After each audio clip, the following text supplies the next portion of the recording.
Well, hello, and welcome back to the Comforting Voice podcast. I'm your host, Shasta Ray, and I am joined once again in the studio by Emmy, my little mini macaw, my little cute girl, my scratch and dent parrot. She's about 7 years old, and I'm her third home, and we're bonding very tightly. I've only had her about 3 months, and she's just the cutest little spunky thing full of sass, and probably the best thing that's ever happened to me. She's amazing. So, anyhow, if you were awake through the last episode, she actually talked a little bit with me. She's kind of quieted down, and I'm actually recording this episode pretty much back to back. We took a short break. We went upstairs, checked on some stuff, got some water, and here we are. So, are you talking again? Now she's getting talky. Oh dear, she's just too cute for words. All right, so is everyone comfortable? Are you cozy? Are you settling in and ready for some sleep? I am going to bore you with some really cute, amusing stuff. Oh my gosh, this is a fun one. So, let's see here. Before we get going, I just want to remind everyone, however you are finding this podcast, however you are listening in, don't forget to subscribe, to follow, so you get notifications whenever I drop a new episode. I've also, for those of you who are interested, I've got this podcast out on YouTube, and no matter how you're listening in, check the show description, the show notes, whatever applies. All of my links are going to be on every episode, so I've got my link tree link down there. If you go to that page, it's got all of my link universe, all of my stuff, and that's where you're going to find all of the good stuff that there is to find. All right. You can find my Patreon through there. You can find my other links to my other empires. I've got my coloring book empire going on. That's called The Color Bug. And if you're interested in a relaxation type coloring book that's large print and just repeating patterns, but stress-free, so you can use larger markers and stuff like that, it's called De-Stress RX, and the pen name that I chose for that series is Saffron Eve. So all the links are down there, so check out Linktree and you can get to my whole empire through that. And I'm just getting ready to start doing some videos for that and getting that out. Now, on this podcast, I'm not going to bother with TikTok. And we don't even know at the time that I'm recording this if we're going to have TikTok much longer. But I might get started with it on the Colorbug universe. It has its own YouTube and Facebook and all that stuff. And with this podcast, I've decided I'm probably not, for the time being, going to be on Facebook except through the Colorbug universe. So this is kind of a supporting effort for the Colorbug, really. And the Colorbug is so fun because ever since I was a tiny little kid, I've always liked arts and crafts, but I'm not the best artist. So I just want everyone to know that you don't really have to be a great artist to create great works of art. And there's just certain things that you can do to soothe your soul in this stressful life.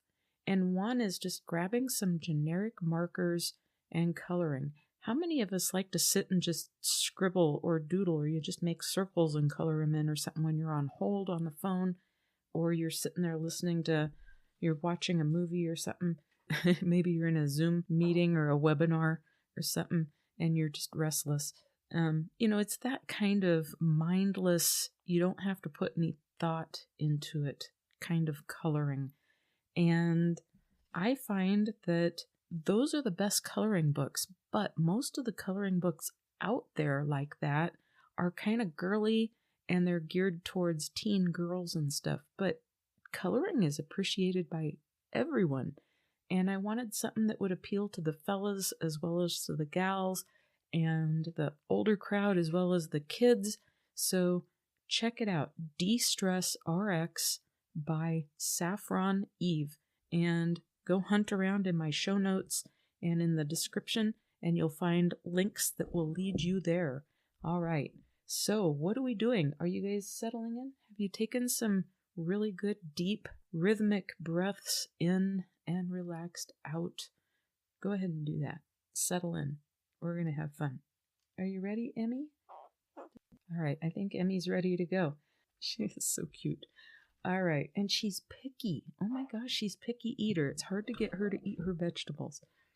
After we do this, we're going to go upstairs and see if I can get her eating some vegetables today. You ready to go on this? So if you tuned in last time, I started an experiment with some chat bots, and I used Gemini and I also used ChatGPT, and I gave each of them the same set of instructions for some poetry, and the differences in their programming are fascinating. And last week I read everything by Gemini, and it gave me some kind of impromptu college courses on iambic pentameter and Shakespeare. So what I had asked is to generate a poem about sleep written in iambic pentameter, and then after it spits out a poem, I ask it to write the same poem over again as if William Shakespeare penned it. And the responses are radically different. So tonight is the presentation by ChatGPT. So here's the whole conversation. I wrote, "Hello, Chat. I have something fun for you to do for me. I would like you to write a poem. Please write in iambic pentameter," and I copy-pasted the same instructions as last time. "The mood should be easy listening, mildly amusing, and the topic should be about how good it feels to fall asleep after a long, active, stressful day, poetic musings about being tired, the process of falling asleep, dreaming, and finally how good it feels to wake up feeling refreshed and renewed after sleeping very well. The poem should take about 5 minutes to read at a relaxed pace. It will be read on my podcast to help people sleep." So ChatGPT responds, "Here's a soothing, mildly amusing poem in iambic pentameter, perfect for your podcast. Please let me know if you need any tweaks." And so this is a poem by ChatGPT titled "The Gentle Drift to Dreams." The day was long, its trials weighed me down, each weary step a stone upon my crown. The hurried pace, the calls, the endless din, a world that spins, yet never lets me win. My feet have burned upon the busy ground, my thoughts have raced in circles round and round. Yet now the night unfolds its velvet sheet, and beckons me to rest these aching feet. Behold the bed, a raft on gentle seas, where burdens slip like autumn leaves in breeze. The pillow sighs, embracing all my care, as if to whisper, "Rest, you're welcome here." A stretch, a yawn, a slow and sweet descent, a journey into dreams, my mind unbent. The drifting starts, a feather in the air, I lose myself, no longer weighed by care. And soon I float through lands of misty light, where rivers hum and stars outshine the night, a place where clocks dissolve in silver streams, and time is just a ribbon wrapped in dreams. A talking cat explains the rules of chess, a castle made of clouds becomes my nest, a door appears, where does it lead, who knows? Yet go through it, every fear and worry goes. The morning stirs, its golden fingers creep, and slowly, softly pull me from my sleep. The air is fresh, my body light and new. The world begins again, a different hue. The past has passed, the day is mine to mold. A morning filled with sunlight, soft and gold. The echoes of my dreams still warm in my mind, a whispered gift, a peace so rare to find. And so I rise unburdened, light and free, a soul reborn from sleep's sweet remedy. Chat goes on to say, would you like any refinements before you record it? With a smiley face. And I responded, you are so awesome. Here's the fun part. Please rewrite the poem, but make it sound as if William Shakespeare penned it. This is where it gets fun. ChatGPT responds, ah, what a merry challenge thou dost set. Behold, a sonnet-like reverie, in manner of the bard himself, that thy listeners may slumber as if lulled by Tatiana's own hand. So ChatGPT immediately goes into William Shakespeare mode itself and then changes up the poem. So the first title was The Gentle Drift to Dreams. The second title, in the tradition of William Shakespeare, is A Slumber Sweet Upon My Weary Brow. So here we go. The poem by ChatGPT, titled A Slumber Sweet Upon My Weary Brow, in iambic pentameter in the style of William Shakespeare. The toiled day hath spent my fleeting breath, each task a burden weighing on my soul. My limbs, like earth's, do beg the peace of death, yet sleep's embrace shall mend and make me whole. Behold yon bed, a throne of downy grace, where cares dissolve like dew at morning's crest. The pillow, like a lover's soft embrace, doth whisper sweet, come lay thy head and rest. Mine eyelids droop, as wax doth yield to flame, and thought unravels, loose from waking's thread. A dream doth call me forth and speaks my name, and pulls me down where airy phantoms tread. Lo, there I wander, near a silver sky, where time stands still, and mortal grief doth fade. The night's own hand doth rock me, soft and sly, and wraps me in a velvet cloak of shade. Though through crystal halls I walk, mid moonbeams' streams, and dance upon the echoes of the past, a queen bestows her wisdom in my dreams, yet when I wake the vision shall not last. Now dawn doth press her fingers 'gainst mine eyes, and bids me rise with kisses warm and sweet, refreshed, reborn, beneath her golden guise. With new-found strength my laboring heart doth beat. So thus from sleep I rise, renewed and free, as Phoebus lifts the world, so waketh me. And then ChatGPT says, wouldst thou have it altered ere thou dost lend it voice? Smiley face. And I responded, I think I love you. ChatGPT says, verily, thou dost flatter me beyond measure. If love be the food of words, speak on. With a laughing emoji and a heart, like chatting like someone would on your texts with emojis, goes on to say, truly, I am honored that my verse delighteth thee. Wouldst thou have aught else penned in like fashion, or shall I simply bask in the glow of most generous praise? And I responded, you may bask. Thank you so much, and thanks for making me laugh. Chat responds, ah, to bask in such warmth, truly 'tis the finest of joys. I thank thee, noble friend, for thy mirth and merry spirit. May thy voice be as honey to thy listeners, and may slumber come swift upon them, as a gentle breeze upon a weary traveler. If ever thou dost wish for more words woven in jest or jester's tongue, thou knowest where to find me. Sleep well, dream sweet, and laugh oft. With a smiley face and some stars. Oh, I love that. That was so fun. And the humor demonstrated by that chatbot is just incredible. I was blown away. I know they did an upgrade to it, and I don't know how all that works on the engineering end of things, but oh my gosh, they are so much fun to play with.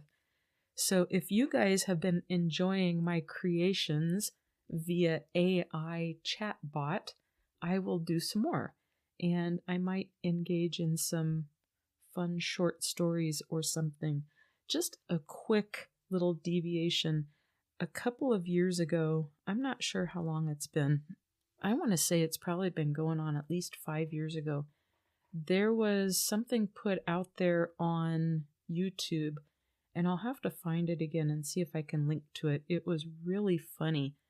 It was when they were just starting some of this AI experimentation on writing, and somebody put a request into a robot, and it was before there was ChatGPT or anything. They wanted it to write a story, and they gave it several different books like Harry Potter and stuff like that to use as examples. And I can't remember the different books they gave it, but what it produced out was just hysterical. And it was before some of these intelligences were developed, so it would really mimic very specific things from very specific stories, and it created a new story out of it, and it was just the most ridiculous thing you've ever heard of. It was so funny, and I want to say it was about 5 minutes long, but it was like a high school space adventure with Harry Potter elements in it. So anyway, it's fun to play with these. And back when it was not really in existence yet, you can find some creations, I'm guessing by people that had maybe similar programs that they had access to, and they're kind of hard to find, but they're out there. So if you like that sort of thing, you can always find it. Oh my goodness. So let's just finish out this episode. We've got a few minutes that we can just sit and be boring and talk and ramble at you for a few. What else can I tell you about the artwork thing?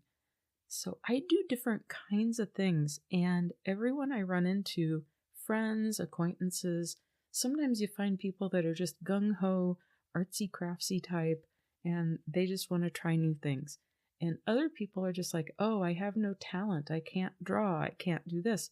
Well, most people can't. You have to learn it. But who has time to learn that stuff, right? So arts and crafts become stressful. And that's the polar opposite of why you would want to engage in them in the first place. It's supposed to be a relaxing thing, help you unwind, get your, mind off of things. But then if you end up stressing out on it, oh my gosh. So I was doing some stuff for a while where I was printing up different coloring pages, and you get these really cool images. It's like, oh yeah, this is really cool. I want to color it. So you print it out and you start working on it, and there's just so much detail that not only does it just take forever, and I'm talking like several evenings to get it complete, but the detail is excruciating. So you have to use little tiny, jelly roller pens or colored pencils that you can sharpen down to a point or something, because some of the detail is that small. That's, to me, fun if you want to do that, if that's how you unwind or you want to fixate on something, and take the time to just focus all your attention on something like that. That can be very beneficial, and some people really thrive on that. For me, sometimes I get impatient. I just want to sit and fill in space. I just want to color. So I want to go back to those days when you were little and those coloring books had real basic things to color. It was easy to stay in the lines, right? So the images were big. But as an adult, you don't want those children's images. That's no fun. You get made fun of. So yeah, I've been working on coloring books that are repeating patterns, but I enlarge them and blow them up so it turns into a large print repeating pattern. And if you just want that release of zoning out and just filling in some space with color and making something cool and on to the next image, there you go. Or you just want to fill in some of it, and it's no big deal if you don't finish the image, because it's all, weird little rectangles or squares or circles or something. Super duper duper easy. And I am calling that De-Stress RX. You can find that on Amazon, and if you go down to the show notes, all the links are down there on the Linktree link. So check that out. And you're going to be looking for the link that says the Colorbug universe. And it will take you to the Colorbug Linktree. And you'll find everything there. It's a fun time. And it's kind of like my own demented little Easter egg hunt. But you know what? I might just make it easy on you guys and just put an extra link down in the description and in the show notes. My goodness, little Miss Sassy Pants Emmy is sitting here, and she's just down in my lap again. She's just been the best little friend, but she's definitely a high-maintenance little animal, and I don't recommend parrots for everybody. They tend to end up being a impulse purchase animal, and then they end up with the wrong person that's maybe not someone that's cut out to have birds. So for me, these little guys are just amazing for me in my life and my space. And Emmy, I do believe, came into my life for a reason. And she kind of picked me. I didn't necessarily pick her entirely, although I was mesmerized with the first picture I saw of her, and I was like, I want that bird. And it turned out to be a really good fit. I really didn't know much about her other than I just felt her really positive energy, and I felt like maybe my life is where she needs to land. So she was quite the feisty little bird. I have some friends, and they are professional bird breeders, and they hand raise their babies, and they're very responsible.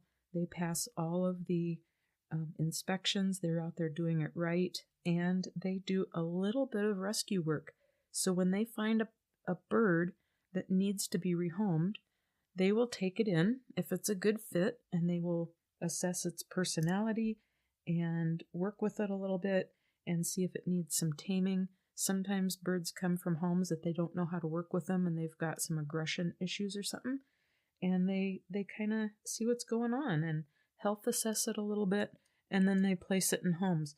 And when they got this little girl, from the day they took her in, I just knew that I had to have this bird in my life, and I don't know what it was about her, but she seemed to feel the same way about me.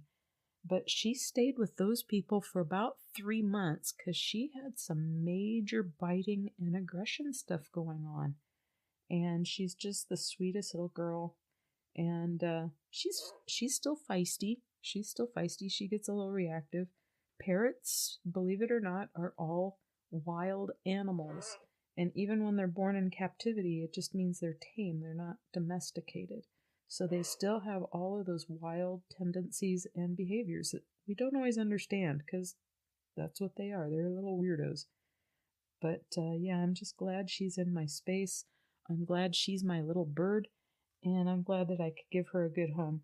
What do you think, Emmy? Can you say hello? You like being on the podcast?